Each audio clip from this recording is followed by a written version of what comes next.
Hey everybody, Hellblazer back with another video. Today I wanna talk about DC. Specifically the idea of them having a streaming service and whether it should happen or not. I'm just gonna come out and say it. I think it should happen.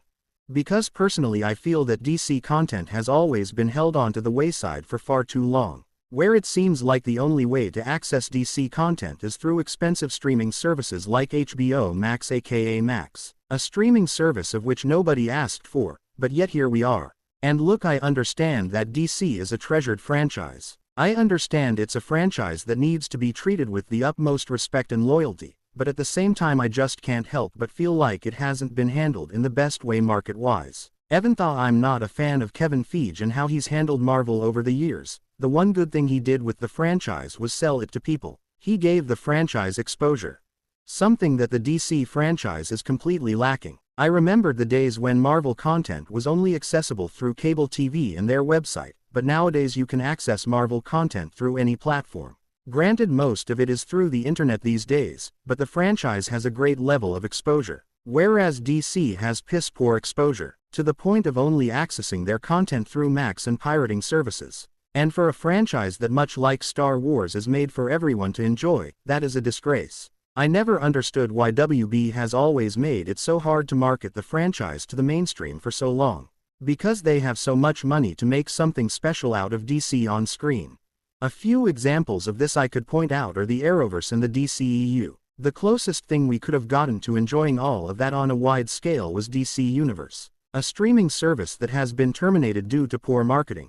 And is something that the public just didn't have any faith in. I, however, was one of the very few who did, and had always believed could succeed if Warner Brothers had given it a wider appeal, which they obviously didn't, and thus we ended up with DC Universe Infinite, a comic streaming service that nobody asked for. People can say whatever they want, but this to me was a colossal stupid decision for two reasons. One, because all of the issues that service had during its inception, which I would argue are very minor, could have easily been avoided if WB had marketed the service better. And two, this streaming service was offering a more affordable subscription deal than most streaming services I ever used at the time. I was paying $8 a month for DC content on DC Universe. And nowadays I'm having to pay twice that for DC content, all because WB went for a lousy cop-out. And just so you guys know, I don't actually watch DC content on Max, I pirate. Which I don't always like doing, but with DC I have to because frankly it's my only choice. Seriously, fuck you WB.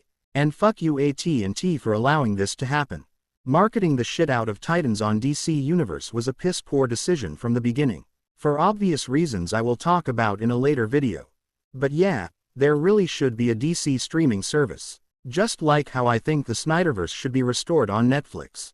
Because obviously it makes all the most sense in the world. Netflix has as much money as Warner Brothers to greenlight every project Zack Snyder puts out, so there's no reason why it should not happen. And shame on WB for passing up that opportunity, because I really think DC Universe could have been one of the things to give DC more exposure and to make their watchable content be more accessible to the public. Again, I understand that DC is a franchise predicated on greatness, but what good is that greatness if it's not really seen worldwide? It seems like that is what James Gunn is looking to do with DC in the future, but I'm not exactly giving my hopes up too easily. Because based on what's been said in response, it seems as though it could very well crumble overnight. And it's incredibly unfortunate that WB gave up on DC Universe. Because it really could have been DC's game changer. Then again, it's not too surprising that WB went for such a cop-out, considering their track record of poorly managing DC for the longest time. They have proven time after time that they don't care about DC, they only care about themselves. DC needs more exposure, they need to have their own streaming service. I'm hoping that is what we get under James Gunn, but only time will tell. Anyways, let me know what your thoughts are. Talk to you later.